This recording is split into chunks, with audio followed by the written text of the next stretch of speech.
Background before we get into what's going on now. The province offering an 8.49% increase. That accounts to about $48 per exam. Also giving $39 million to cover costs that were incurred over the last decade. Explain to us why that's not enough. So this is an ongoing problem for over 3 decades. The medical doctors have an ongoing process with monthly meetings. It's a negotiation process that's been set up. The optometrists have asked for that and have not received it. The optometrists haven't had a contract in 10 years. They've had a $4 increase since 1989. I graduated optometry school, full disclosure. I'm an optometrist. I'm not practicing, but I am an optometrist. And this is, I think, unsustainable. And I did a presentation for caucus soon after I was elected, and I explained that this was a dispute that was going to be coming up, and we should get ahead of it as opposed to being behind it, which I feel we are behind it now. The optometrists have no choice. They're not allowed to charge their patients for an eye exam if that eye exam is supposed to be covered by OHIP. And I think people have trouble wrapping their heads around that. But the fact that the optometrists have withdrawn services is a desperate move after really 3 decades of every year being paid less because the cost of living goes up, the cost of the equipment goes up, and the whole profession has completely evolved in a much more medical field than it was when I graduated optometry school. Optometrists now diagnose diseases, they treat diseases like glaucoma, they write prescriptions for eye medications, and I think it's really time that we ensured. Sorry. That's okay. I want to ask you about the cost of those exams. This seems to be something that is still under question. The Minister, Christine Elliott, saying the actual cost of providing OHIP-funded eye exams at this point need verification. I'm wondering, why is this so hard to figure out? I think it's not hard to figure out. I think it's disappointing. I think that the government is worried that if suddenly they start negotiating with optometrists, that other medical fields, dentists, nurses, other healthcare professions are going to demand more attention, and I understand that and I appreciate that. But the fact remains that across Canada, our optometrists in Ontario are paid about half of what the other optometrists are paid, in some cases a third. And I'm not comparing apples to oranges, even though it is a little tricky sometimes. Some provinces fund every 2 years, Ontario funds every year.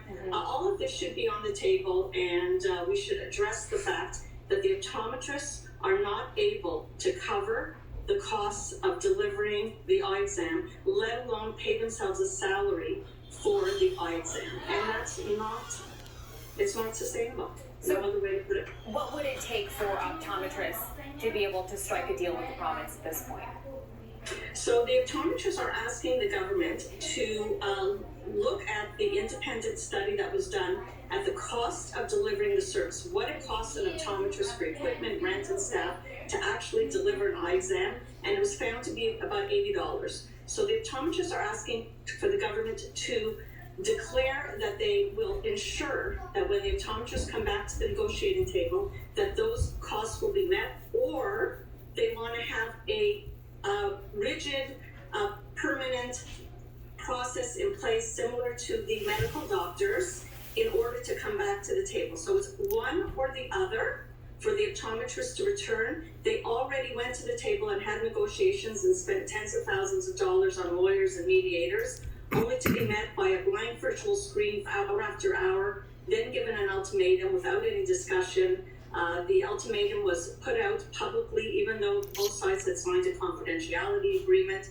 It's really unfortunate. The optometrists feel sort of backed into a corner with no options, not able to deliver service to their patients who are telling them that they're driving to Quebec, driving to Manitoba, and now driving to New York State to pay for eye exams that our optometrists would be absolutely thrilled to provide.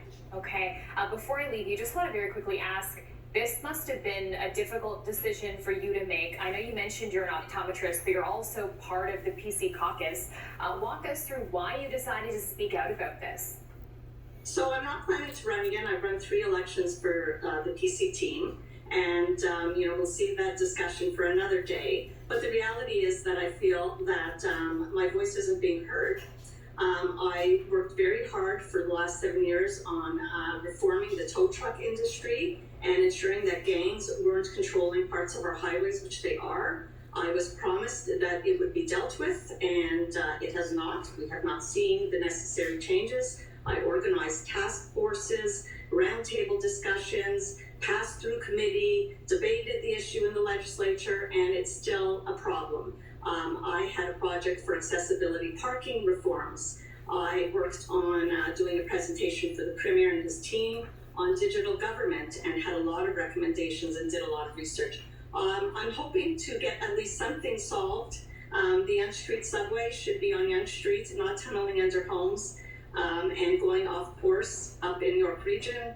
I'd love to make sure that my voice is heard. I felt that my voice wasn't being heard any other way, and I think it's unfortunate that it has to come to this. Really unfortunate. Well, thank you so much for your time and for your perspective on this. We certainly appreciate it.